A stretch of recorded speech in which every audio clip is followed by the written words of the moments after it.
after him. That's based right. on today's standards. This is a guy who was against the Civil Rights Act. He was pro-segregation. Okay, so on the merits, you could see that that would be true. But the other thing that Senator Schumer has done is he has ensured that the Republicans are going to be divided on this issue. Today, a bipartisan group was put together by Senator McConnell talking about a range of issues and ways that the Senate could honor McCain. The renaming of the building was not on it. Senator Schumer earlier was asked, does McConnell support renaming the building? He says, you'll have to ask him. And all of these candidates on the Republican primaries are going to be asked, are you for renaming this building? And they'll face two things.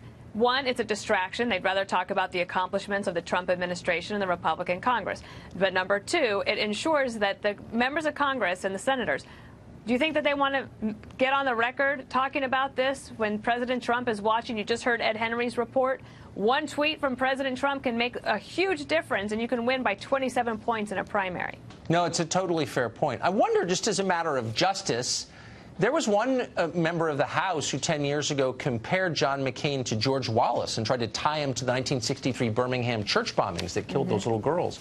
Shouldn't people who said things like that apologize at some point, maybe? You would think that maybe that they would want to. I know that you had that in your monologue last night on your tribute to John McCain, and just talking about just the hypocrisy of it all. Look, I admire politics. I think that Senator Schumer has very few cards to play, especially on the biggest issue of this fall, and that is the nomination and confirmation of Brett Kavanaugh to the Supreme Court. He can count votes just like anybody else. But there's one thing that the Democrats really know how to do, and that is to inject something like this into an election cycle to try to hurt Republicans. It's a good point. I have a lot of people helping them. No, it's true. That's very smart. And look, and on the merits, you might think that John McCain that building should be named after John McCain. Yeah. But I think that because it will become political, that it's probably not one of the ways that they will honor him. I think you're probably right. That's why Dana has two shows, 2 p.m., 5 p.m. Eastern each night. Can't say that I've ever missed one. Dana, thank you. Thank you. Bye. American college student Otto Warmbier returned from a North Korean prison in a fatal coma. Now his parents are taking a proactive role in possible new sanctions against North Korea. His father joins us on the set next.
It's been more than a year since UVA student Otto Warmbier's return from a North Korean prison, one of the saddest stories I can ever remember covering.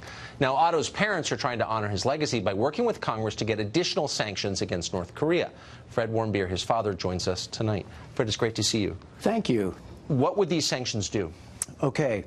These are financial sanctions that will sanction lending institutions that transact with North Korea. They're called secondary sanctions. Yes. And these will be powerful in that they will, when somebody does business with North Korea, and they do, they generally transact into U.S. dollars, and this will target those. And this is a good tool for our government to have to affect change with North Korea. And I think what was important for Cindy and I, we were walking the other night, and we went past a tree that was planted in Otto's memory, and there was a small plaque there. And Cindy and I looked at each other, and we said, do we think we could have done more for Otto when he was first taken? And we thought, we let North Korea completely control the dialogue. We were silenced with fear, and we were not proactive, and they controlled everything, and they forced him to confess to things that were completely false. They used him as a political a pawn and a political prisoner. And we made a decision that we want to do something positive for Otto. We don't want this to happen to anybody, other family, or anyone else. Yes. That's what motivates me to be here tonight. Well, you said something to me, sadly we're almost out of time, but you said something to me in the break that really resonated. You said, if this becomes law, every time the North Koreans violate it, they'll have to say his name. It is a great sanctions bill for two reasons, and that's the important reason to me. And then the first one is our government needs tools to pressure North Korea. Pressure is what brought North Korea to the negotiating table, and this is an additional tool that can pressure them to effect change. Amen. The story of your son got a bigger response from our viewers than really anything I think I've ever seen or done in 10 years at Fox. So, anyway, we're definitely rooting for you. Thank you. Wife. Thank you. Fred Warmbier, great to see you. It's good to see you. We appreciate it. That's about it for us tonight. We'll hope you'll join us tomorrow night for the show that is the sworn enemy of lying, pomposity, smugness, and groupthink. And we mean that with total sincerity. Good night from Washington. Sean Hannity, live from New York. All right, Tucker, please send my regards, by the way, to the family. Thank you. Welcome to Hannity. You will not believe what we're about to tell you tonight. It'll take the full hour. Twice demoted DOJ Bruce Ohr was grilled by Republican lawmakers for 7 hours behind closed doors earlier today. The information he revealed is tonight blowing this case wide open in terms of a fraud that was committed multiple times against the FISA court, all to get Donald Trump and his campaign and undermine his presidency. Everyone who signed off on these FISA requests signed off on fraudulent documents, and they knew they were fraudulent. Now, you won't hear this information anywhere else. Of course, your media is obsessed with hating Trump. But in minutes, we're going to tell you everything you need to know about Bruce Ohr's testimony today, including damning new revelations surrounding the rampant abuse of power in our FISA court system. What we're about to reveal should rock the country to its core. And also tonight, we have a breaking new report from John Solomon about a clear case of actual, real, with proof, Russian collusion, connecting the dots between Bruce Ohr, the DOJ, and a Putin-linked Russian oligarch. It happened. Robert Mueller, where are you? Jeff Sessions, pay attention. Now, we'll cover all the latest sad examples of actual fake news from CNN, one of their key sources. Cohen attorney Lanny Davis was feeding them a bill of lies. He says it wasn't true. He's completely backtracked about his claims related to Trump-Russia collusion, but CNN stands by their tainted reporting. Amazing. And coming up, I have a message for fake news CNN and their media reporters. They watch this show because it's more interesting. Maybe they need to watch their own network.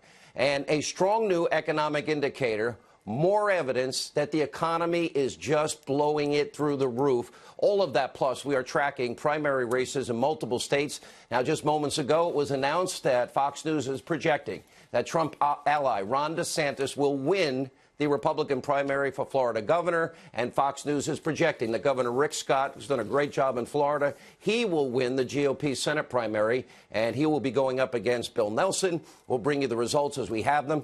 All right, but first, sit tight, buckle up. Time for our jam-packed opening monologue edition. All right, tonight we are blowing this case about Bruce Orr, FISA abuse, wide open. I've been on the phone with sources all day and all night, people who are in the room during Orr's testimony. We did learn today that Bruce Orr said that he understood the Steele dossier would never have been accepted in a court of law. He understood it. We have 65 pages of notes and texts, and then meetings between him and Christopher Steele. He said the FBI knew about the seedy relationship with Steele. So much to cover. Stay with us. We'll break it wide open. But there's no doubt that a conspiracy to commit fraud against FISA court judges did, in fact, take place. Now, let's dive into the testimony from Bruce Orr today. Now, remember, he is the twice-demoted DOJ official who won the hearing. Bruce Orr was grilled on the Hill by members of the House Oversight and the Judiciary Committees for 7 hours. Now, the crucial issue at play here is rampant FISA abuse surrounding Christopher Steele's dirty dossier with Russian lies that Hillary Clinton illegally funneled through a law firm into Fusion GPS, hiring then Christopher Steele. Now, our sources say that that topic was front and center at the hearing today. Get this. Sarah Carter is now reporting, she'll join us later, that we now know that the FBI was aware of Steele's blatant and extreme anti-Trump bias before they used his dossier as the ball Trump not being president of the United States. Sounds just like Carter, just like Page and Strzok. And Sarah Carter also reporting that today's hearing proved that the FBI was using Bruce Orr as a back channel for Steele's anti-Trump intel, even after the FBI cut all formal ties with Christopher Steele over trust issues. And he's saying that the FBI knew everything. And despite this, Congressman John Ratcliffe, who was a part of today's hearing, is telling us that Orr was not mentioned in any of the FBI FISA applications against a Trump campaign associate. Now, Congressman Ratcliffe, Sarah Carter, Greg Jarrett, and John Solomon will all be with us tonight. This is yet another sign of the FBI's blatant effort to hide the true nature of Clinton's bought and paid for Steele's dirty Russian dossier. It was campaign op research. It was compromised. It was never verified or corroborated. It turned out to be lies, Russian lies, funded by the Clinton campaign and the DNC. They funneled the money through a law firm, hiring Fusion GPS, that then hired Christopher Steele, an ex-foreign spy that had really seedy Russian connections, we now know, who was working with and for Fusion GPS. And, by the way, was also on the FBI payroll. This is really the cherry on the top. He was working with Bruce Orr's wife, Nellie Orr. The Orrs were literally profiting off their relationship with Christopher Steele. Orr said today that he disclosed that to the FBI. Really? And the FBI was okay with that? Now, at the end, this is where we are. We now know for a fact that in 4 separate FISA court applications, FISA court judges were repeatedly lied to, knowingly lied to. The American people, you were all lied to, all in an effort by high-ranking government bureaucrats to steal, sway, rob an election, and at all costs stop Donald Trump from winning and then to destroy his presidency. Now, communications between Orr and Christopher Steele, 60-some-odd pages of it. It shows that Steele was extremely concerned about being exposed for this, and for good reason, because this level of corruption and abuse should make every single American citizen sick. A blatant example of what I've been telling you, a 2-tier justice system. Hillary Clinton gets a free pass. Trump is literally targeted by our government with her salacious, phony campaign op research put together by a foreign national using Russian sources, took it right out of the hands of the field offices and twisted the facts, softened the language, exonerated Clinton, rigged her investigation from the very beginning. There really never was an investigation. Clinton was never going to be found guilty because she was the favored candidate. And meanwhile, the FBI, the Department of Justice, they worked hand in hand with ex-foreign spy Christopher Steele to use his phony lies to open an investigation into allegedly Trump-Russia collusion. They gained these FISA warrants illegally against a Trump campaign associate. They potentially leaked that information. We know they leaked it to the general public to sway opinion with lies. This is the stuff that happened in the former Soviet Union. All of this despite everybody knowing, including Orr admitting today, that Steele's shady past, that has worked for the Clinton campaign, that is blatant bias against Trump, that is leaks to the press, that he was let go by the FBI, that was also standing by and literally doing nothing to fix what is clearly a horrific inequality in our justice system. Now, today, Senator Lindsey Graham, he summed it up best. Let's take a look. Word of caution to the public. A lot of people have tried to convict President Trump. Don't be so fast. I've seen no evidence of collusion after 2 years. Mueller's looking at it. We'll see what he says. Plenty of corruption in the Department of Justice and the FBI. Should be stunning. Not one Democrat seems to care. Reverse the roles. What corruption? What do you mean? Well, okay, just imagine if the Republican Party had hired a foreign agent to go to Russia to get dirt on Hillary Clinton, and they used it to get a warrant and never told the court it's our job to stop Trump. Can you imagine what would happen if it's our job to stop Clinton? Now, we have a lot of breaking news tonight right here in this program. In other words, we do have news to break as it relates to Russian collusion. It's been found. I know Robert Mueller cares about taxicab medallions and old income tax reports and loan applications. Maybe Mr. Mueller should take note of what we're reporting tonight, because we have a new report from John Solomon, Follow the Bouncing Ball, Bruce Orr, the DOJ, closely working with a Putin-linked Russian oligarch for years. And most recently, the FBI tried to squeeze the oligarch for information surrounding Trump-Russia collusion, including a theory that Paul Manafort was leading Trump campaign's collusion efforts. By the way, he'd been into a lawsuit with Paul Manafort, and even he said that's ridiculous. It's absurd. And according to Solomon, the oligarch actually used the word preposterous. Now, think about this. This is the same Russian oligarch that the U.S. won't even allow into the country. He met with Bruce Orr. He met with other top officials. You've got to be kidding me. How much more insane does this get? You cannot make this up. We reached out to Orr, the DOJ, the Russian oligarch involved. Of course, we didn't get a response. We're going to have a lot more on all of these issues. All of the key players are joining us tonight. But meanwhile, the biggest cheerleader of Trump-Russia collusion has been caught red-handed yet again, reporting fake news to you, the American people. In July, fake news CNN, they broke a huge bombshell story detailing shocking evidence about Trump's involvement in the now infamous 2016 Trump Tower meeting. We've got the tape to remind you.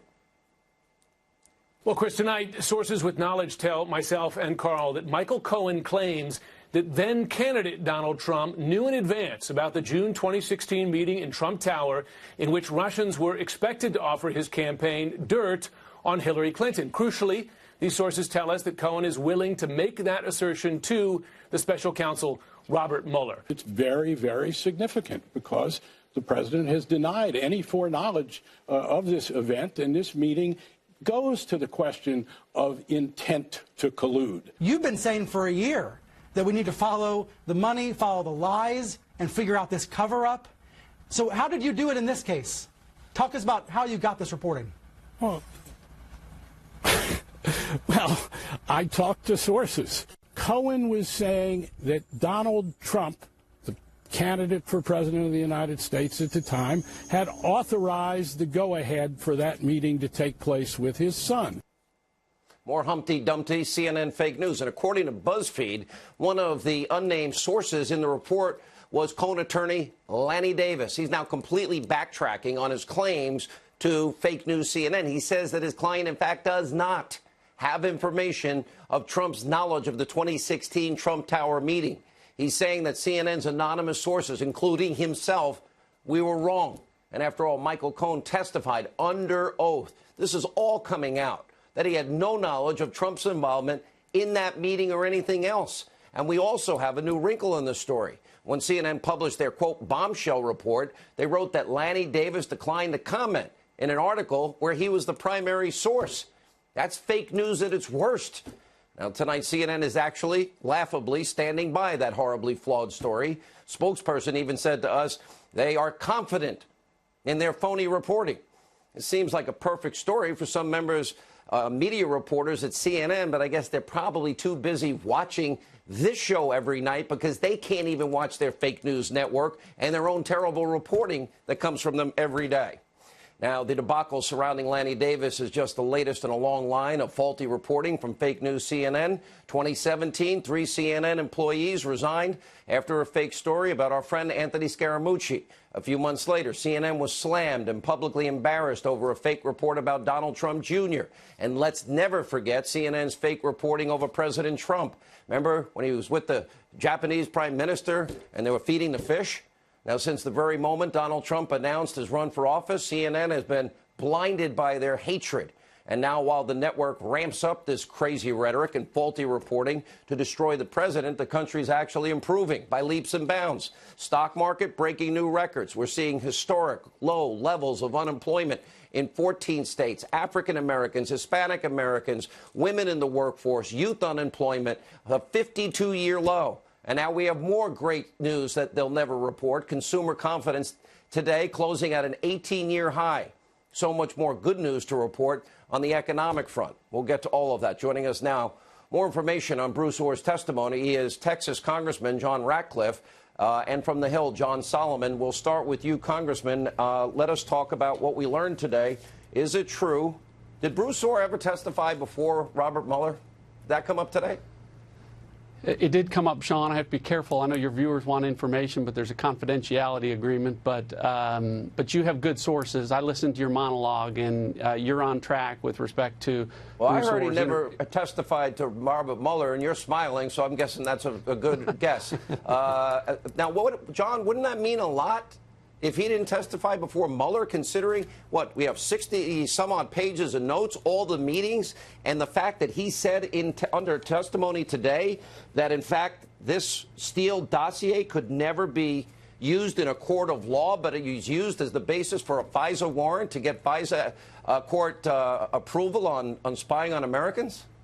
I'm sorry, sir. Go ahead. I didn't know which John you were talking to. I'll ask John Solomon first. John Solomon. Sorry, sir. Yeah. Listen, many of the members I talked to said they thought that was one of the most important revelations today, that Bruce Orr said he's never heard, nor has his wife ever heard from Special Counsel Mueller. If Mueller wanted to get to the bottom of this, the questions that Congress has raised that are now in the public, whether the FISA warrant was legitimate and the origins of this investigation were legitimate, you would think at the very least he'd want to talk to Bruce Orr and find out why was he playing the intermediary role. I was told today emphatically Bruce Orr has said he was never interviewed. I think that raises a lot of questions for people in Congress. What is Bob Mueller really up to? He worked, now we have 63 pages of text, emails, and handwritten notes, Congressman, between Orr and Steele. Steele had already been fired for lying and leaking. He got paid not only by Clinton through Fusion GPS and the DNC through Fusion GPS, but he also was on the record as hating Donald Trump, saying he was desperate that Trump not get elected and passionate about him not being president. Did he comment on any of that today? He did. I can probably summarize it the best way like this, Sean. When the Department of Justice walks into the Foreign Intelligence Surveillance Court and says, we want a warrant to spy on an American citizen, and the central piece of our evidence in our case is a dossier, there's an obligation to say, oh, and by the way, the number 4 person in our organization and his wife had major prominent operational roles with respect to how that dossier was put together, how the FBI received it, and by the way, they were paid handsomely by third parties for that. Those are what we call material facts. They're material facts that have to be disclosed, and in this case, they weren't. But he said today, as I understand it, that in fact he told the FBI that his wife had put this together, and they still used him as a back channel. So they never told the FISA court that piece of evidence. They never told the FISA court who paid for the dossier. So the only conclusion is now we know, it's irrefutable at this point, that the FISA court was repeatedly lied to in 4 separate FISA applications. Is that a true statement?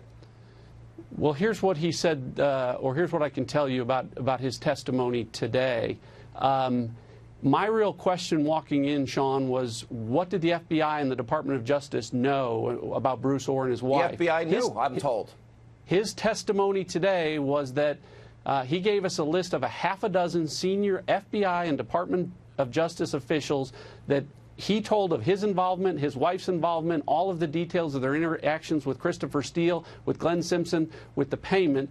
And these are names, Sean, that would be familiar to you. I've heard you say some of these names on your program before.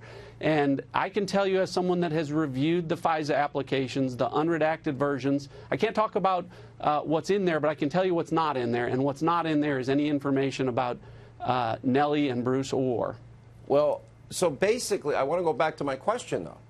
The FISA, a fraud was committed multiple times on a FISA court. They purposely withheld information to the court as it relates to if the FBI knew that, in fact, Steele, that it, in fact, put this together and that he'd never verified it, and if they never told the court that Hillary paid for it, isn't that a fraud committed on the court? Isn't that lying to a court? If Bruce Orr's testimony today was truthful and accurate, then what you're saying about the information that was not submitted to the FISA court and should have been, it's a big problem. A big problem, or is it against the law to lie to a court? Well, as a former officer of the court, you have an obligation to have a full and complete disclosure of facts. And if I lied to the court, do you think you could get me out of prison? Hey, there is nothing more sacrosanct than Americans' civil liberties. Right. And so what we're talking about here, I wouldn't think of it. I pay just like you pay your taxes. Do it. Just do it. If I were one of those folks that were identified today, and I can tell you that in at least one case, one of the names that he identified for us today signed one of those FISA applications, I'd retain a really good lawyer. I think his name's J.C., but I'm just guessing. There's one of them anyway. Thank you, Congressman, for being with us. John Solomon, let's go to your breaking report because you go into great detail. Here we have, you tie it all together as it relates to this Russian oligarch and Bruce Orr and Steele and the Department of Justice. I'll let you give a summary of this report. Yeah, listen, the FBI had a 10-year relationship with Oleg Deripaska, the head of the largest aluminum company in Russia. He funded a $25 million rescue mission for the FBI to try to rescue a former agent. That's a good thing. In 2015, Orr showed up and asked him some questions about organized crime in Russia. He tried to give him some guidance. In 2016, a more consequential event occurred. The FBI showed up in September 2016, 1 month before the FISA application, and they said, listen, we think Paul Manafort is colluding with Russia to help Trump win the election. We now know where they got that information. They got it from Christopher Steele. That's in his dossier. And Deripaska tells him, a trusted guy who's been with him, helping him for 10 years, I'm telling you, it's preposterous. It's not happening. You got it wrong. You wrote in this piece that collusion occurred, Russian collusion. Yeah. And you tell a tale of Orr, Steele, Deripaska, the FBI, and DOJ. Tie it all together so everybody understands completely. We talk about any contact with Russia must be terrible. Well, the FBI had lots of contacts with Russians, and many times they got benefit from it, right? They got help in trying to locate a former agent. They got information waving them off bad intelligence. But here's the real problem with collusion that goes into the FISA warrant. When Deripaska tells them, hey, you're wrong about Manafort, I can tell you, you're wrong about Manafort, they had an obligation a month later to go to the court and say, well, listen, Steele's telling us this, but this Russian guy we've had a lot of good record with, he's telling us something different. There's no evidence that occurred. Another thing that Steele... and by the way, Deripaska's, this is not just any oligarch. This is a friend of Putin's. This is a guy that frequently appeared with Putin. If you look at video clips, you'll see him in many of the clips with Putin when there were public meetings. He's a very powerful man in Russia. So it's interesting that all of these other players, Bruce Orr, others, they're all meeting with Deripaska, who's friends with Putin. This is supposed to be about collusion, and we're talking about taxi medallions and bank loan applications now. For people who are frustrated by the case, they see this double standard, right? Democrats can collude with the Russians, get whatever information they need. They can buy it. They can hire a British intelligence guy. But when Republicans have a meeting with a Russian, it suddenly sounds like it's criminal. Yeah. That's been what's frustrated people so much about the unfairness and the telling of this story so far. Congressman, we'll give you the last word on this tonight. Well, as a former federal prosecutor, I got to tell you, what I heard today in Bruce Orr's testimony was shocking, alarming, and disappointing. These types of things didn't happen in the Justice Department where I worked, and let me ask the question another way, Congressman. We're running out of time. You're a former prosecutor, and yes, sir. I have a lot of respect for prosecutors. It's a hard job, especially people that don't go on witch hunts and they believe in equal justice under the law. Is there anybody that could do what happened here that's watching this show tonight that could omit purposely key information in an application to get a warrant to spy on, in this case, an opposition party campaign associate in the lead up to an election and not be arrested and put in jail? Those people that put their name on those FISA warrant applications, aren't they swearing by the truthfulness, the veracity of those applications? And if they knowingly withhold information in those applications, aren't they really isn't this premeditated fraud on a court? Everybody that signed them, did they commit fraud on a court? My opinion on this is, Sean, that there's a guy named John Huber who's been, he's the U.S. Attorney for Utah, who's been tasked by Jeff Sessions to investigate FISA abuse. Well, my recommendation to Mr. Huber would be for him to contact my office and ask for a copy of the transcript of Bruce Orr, and I'll make his job a lot easier. Can I have a copy of it? Not yet. Okay. But thank you, Congressman. We appreciate it. John Solomon, great reporting. We're going to stay on this. First, we do have a Fox News alert. Fox News has another race to call, and tonight on this busy night, well, big night in Florida for the president. He's 2 for 2 down there. Ron DeSantis, Governor Rick Scott, both won their primaries. DeSantis running for governor. Rick Scott is running for an important Senate seat down in Florida against Bill Nelson, who does nothing. Ed Henry, what do you got? Well, Sean, this is a huge upset. Fox projecting right now an upset win in Florida's gubernatorial primary. Based on the latest vote returns, Fox is projecting that Andrew Gillum has won the Democratic nomination. The key here is that he is backed by socialist Bernie Sanders. This is a complete upset. He beat former Congresswoman Gwen Graham. She's the daughter of the former Florida governor and Senator Bob Graham. She's much more moderate establishment. This is a sign the Democratic Party being pulled further and further left, even in a swing state like here in Florida. It pits this Bernie Sanders-backed candidate in Andrew Gillum against, as you mentioned, Ron DeSantis, backed by President Trump. So this could be an epic clash here in the Sunshine State in November in these midterms, gubernatorial battle. Sanders versus Trump, essentially, when you've got DeSantis, who was given no chance of winning just a few months ago, had a dramatic victory tonight against Adam Putnam, the state agriculture commissioner. The president tweeted just a few moments ago, quote, "Such a fantastic win for Ron DeSantis and the people of the great state of Florida. Ron will be a fantastic governor." On to November. Look at how pivotal the support was by the president. In mid-June, Mason-Dixon polling had Putnam beating DeSantis by 15 points. A week later, the president sends out a tweet, one tweet, endorsing Ron DeSantis. All of a sudden, the numbers completely flip. Santis in mid-July was up by 12 points. So that's a 27-point swing, Sean. And all of a sudden, DeSantis tonight wins, not just wins, wins big. On the Republican side for governor, you mentioned Rick Scott, who is leaving office as governor. He has easily won the Republican primary to face Bill Nelson, the Democratic senator. He may be in a lot more trouble than Democrats first thought. Nelson in this battle against Governor Scott, now running for Senate. And then again, in this gubernatorial race, I can't stress what a big upset this is that Andrew Gillum, the mayor of Tallahassee, would be the first African-American governor, if he wins in Florida, by the way, Sean, backed by Bernie Sanders. That was his big endorsement. Sanders versus Trump in the Florida governor's race. All right, Ed Henry, big report tonight. Big news. And we saw the DeSantis rise, and it was connected directly to the Trump endorsement, and he's well-liked down in Florida. He'll be a good governor. Rick Scott will be a great senator. All right, and today, disgraced DOJ official Bruce Orr testifying on Capitol Hill behind closed doors. Fox News chief intelligence correspondent, our own Catherine Herridge. She has the latest from Washington now. Catherine. Thanks, Sean. Good evening. The closed-door deposition lasted 7 hours with a consensus among Republican lawmakers. The Justice Department official Bruce Orr told the FBI there were issues with the Trump dossier and its author, former British spy Christopher Steele. But the evidence suggests the National Security Court, or FISA court, was kept in the dark when it granted a surveillance warrant for a Trump campaign aide just 2 weeks before the 2016 election. One lawmaker said Orr's answers about the timing and handling of the dossier do not line up with other witnesses, including former FBI lawyer Lisa Page, who sent anti-Trump texts, and Glenn Simpson, who testified on the Hill last December. His firm, Fusion GPS, was paid by the DNC and Clinton campaign for the anti-Trump research.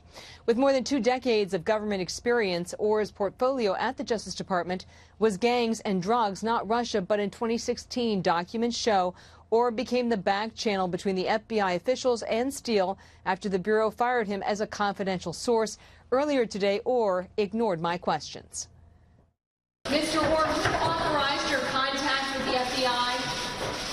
Mr. Orr, were you acting alone, or did you have authority from a Justice Department official? How did your wife benefit from the dossier contract? Did you have a conflict of interest? Mr. Orr, will you take our questions? Lawmakers say Orr had a conflict because his wife Nellie worked for Fusion GPS and did the Russia research. Those inside the closed-door deposition told Fox that they saw no Democratic lawmakers participating in the questioning today. They left that to their staff and lawyers, Sean. All right. Thanks. Great work, Catherine Herridge, as always, joining us now with more reaction to today's breaking news. He is the author of the 3 weeks in a row #1 New York Times bestseller, The Russia Hoax, Way Ahead of the Curve, The Illicit Scheme to Clear Hillary Clinton, Frame Donald Trump. Fox News legal analyst Greg Jarrett and Fox News investigative reporter and contributor Sarah Carter. Sarah, let's stay on this, then we'll get the background from Greg. We'll do it backwards. And that is, he never testified, never was called to testify before Robert Mueller, who Robert Mueller cares more about loan applications and taxi cab medallions. And we've got real evidence that FISA courts were lied to. It is irrefutable and incontrovertible. We've known for a long time. This blows it out of the water. The courts were lied to repeatedly. Anybody that signed those warrants signed on to what they knew was a knowing lie. That means Comey and Yates and Rod Rosenstein. They signed, they lied and put a fraud on the court, not once, but 4 times, using phony Clinton bought and paid for Russian lies. Sean, the sources that I've spoken to today that were privy to the testimony that Bruce Orr gave said what they learned showed that what the FBI did and the DOJ was so unacceptable and absolutely inexcusable. One of the things that Bruce Orr did discuss, some of the questions there that Catherine was throwing out, was that he had not informed his superiors at the DOJ that he was providing this backdoor channel for Christopher Steele. Another really interesting point, I thought, but that Sarah, he discussed. He did tell FBI officials. And that's right. Didn't his boss, James Comey, sign off on the first FISA warrant? That's absolutely correct. And he did discuss with former Deputy Director Andrew McCabe, who was fired for lying. He discussed this with Peter Strzok and Lisa Page, which was really fascinating because Lisa Page played down her communications with Bruce Orr, but she was actually, according to Orr, part of his circle, part of the people that he was discussing this with at the FBI. I think that's highly significant. And the fact, Sean, that they withheld all of that is evidence, withheld all of that evidence from the secret court, the top court in the land, is absolutely inexcusable to the sources I've been talking to, and it's very, very damaging. Let me go to Greg. Your piece today is phenomenal. Because you really give the whole history. You lay a great foundation onto this. But I want to get to this because you have Bruce Orr saying today that he understood this could never be used in a court of law. Okay, but it was used as the bulk of information for the FISA court applications.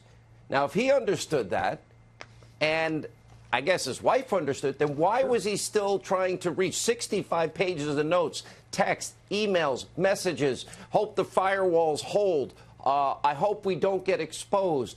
It's now beginning to come together that this was a broad conspiracy to defraud the FISA court and to really take down Donald Trump. This is not a game anymore. See, essentially, the title of my book and everything that came out today corroborates what's in my book. In fact, it's worse. We learned today that James Comey's FBI was far more corrupt than we ever knew. We already knew they used a false document from a liar they fired, but today we learned that Bruce Orr told Comey and his Confederates that this is a guy, Christopher Steele, who had said he was desperate to stop Donald Trump. He was virulently anti-Trump.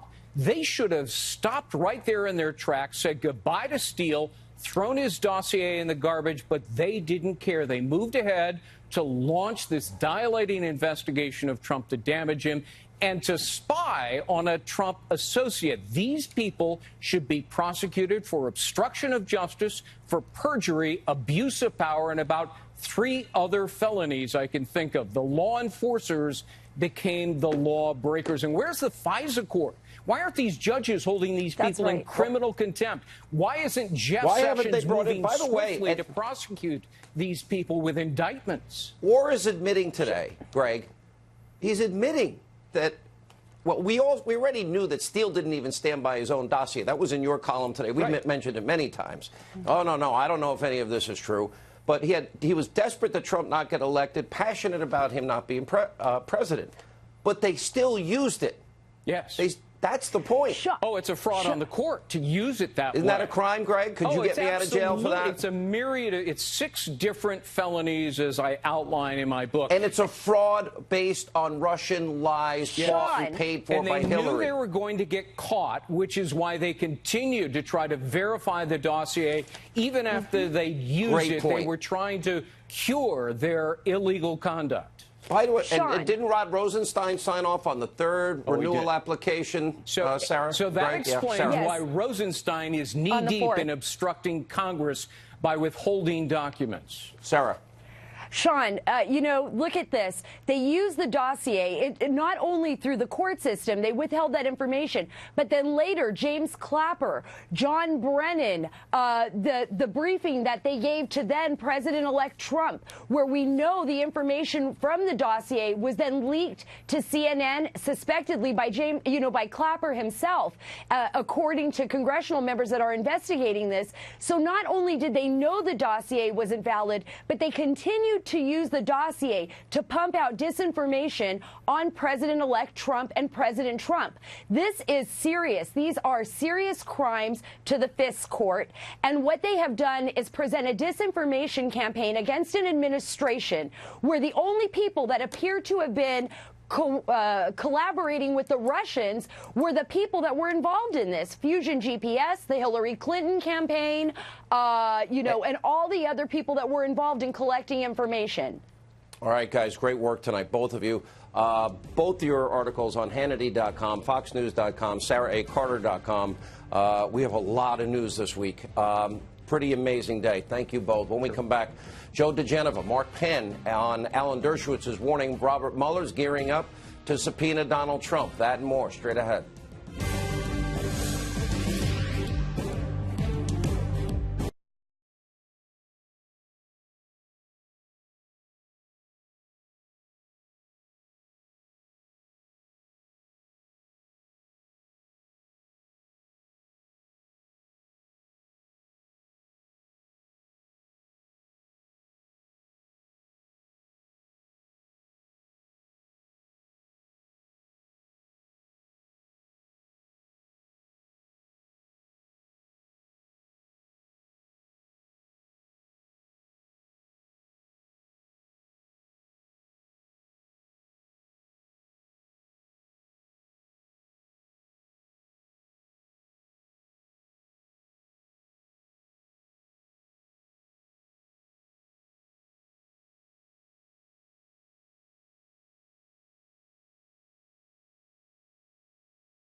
Earlier today, Harvard Law professor Alan Dershowitz said that he believes that Robert Mueller is, quote, gearing up to subpoena the President of the United States. Here now with reaction, former Clinton pollster Mark Penn and former U.S. Attorney for the District of Columbia, Joe DeGenova. Full disclosure, yes, he's done some legal work for me. He's very expensive, but he's really worth it. Him and Victoria, two of the best lawyers in the country.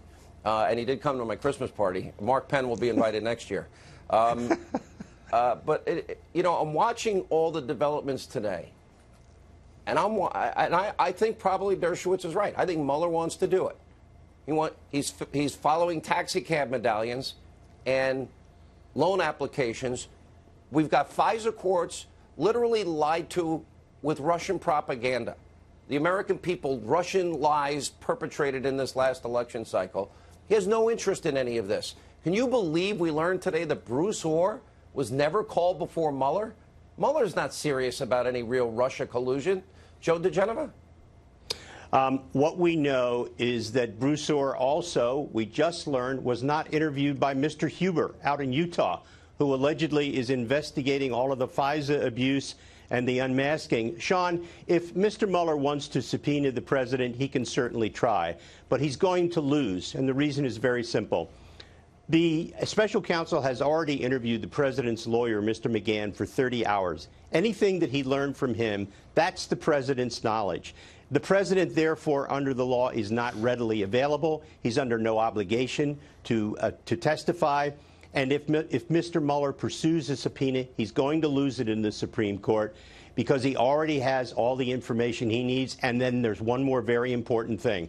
He's using the grand jury for impeachment. That's an unconstitutional use of the grand jury, and that's another reason he's going to lose. You cannot use grand jury subpoenas to get testimony. So what he'll do, Joe, is in 70 days from now, we know that we're going to have an election. In my opinion, what Mueller's going to do is he's going to write a roadmap for the Democratic Party to impeach President Trump. True or false? Oh, absolutely. Absolutely. This is an impeachment investigation as far as it concerns the President of the United States. And any notion that it was designed to get at illegality concerning the entire campaign is a falsehood. Not only is Mueller not investigating it, but it's clear now that the Department of Justice under Rosenstein and Sessions is not investigating the unmasking or the leaks from the grand jury or anything else or the leaks of classified information involving the president. Jeff Sessions and Rosenstein have now abandoned all semblance of respectability. This is truly disgraceful. And the president, politically, if he fires them, I can hear the comparison, Saturday Night Massacre. He doesn't have to fire them now. It's not going to make any difference because the damage that they have done to the presidency over 18 months has actually made him stronger. Irreparable harm. But let me just say this. This president will survive this. And when the midterms are over, Mr. Sessions and Mr. Rosenstein will be gone. Mark, I know you come at this a little bit different from me politically, but you see the wide range. How did we go from what was supposed to be collusion, and we have evidence of real collusion that we've blown wide open, and FISA court judges lied to, and omissions on purpose, and even information they were fed from Russia that turned out to be lies. That's not discussed. People care more about, loan applications. Well, look, my fear all along was that this would be 1998 all over again, where we wasted a year of our nation on something that we then decided was of no consequence. And again, the same thing is happening as this investigation has morphed, not from Whitewater, but from Russia collusion to Cohn to payments to Stormy Daniels. Well, it's at least Ken exactly Starr the got same some thing. convictions with Webb Hubbell, et cetera. There was some connection to the original mandate. True. True, there was connection to the original. And remember, we made the decision to testify before the grand jury, and my recent poll, a Harvard CAPS poll, says 60% would like President Trump just as they wanted President Clinton to testify. But when President Clinton testified, what happened? He got impeached. It didn't actually do him any good. You would tell the president then, in this case, stay away from Robert Mueller and his band of Democratic donor witch hunters. I would say if you'd asked me 3 months ago before what's come out, I would have said, you got to testify. I think today I would say don't testify, because there's nothing you can say that would really be new, that he would really need to write the same report that he's going to write anyway.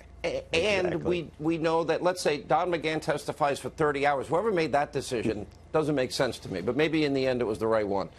But if the president says something that contradicts what Don McGahn said, it's the special counsel that hates Trump will decide which one they want to believe, Joe.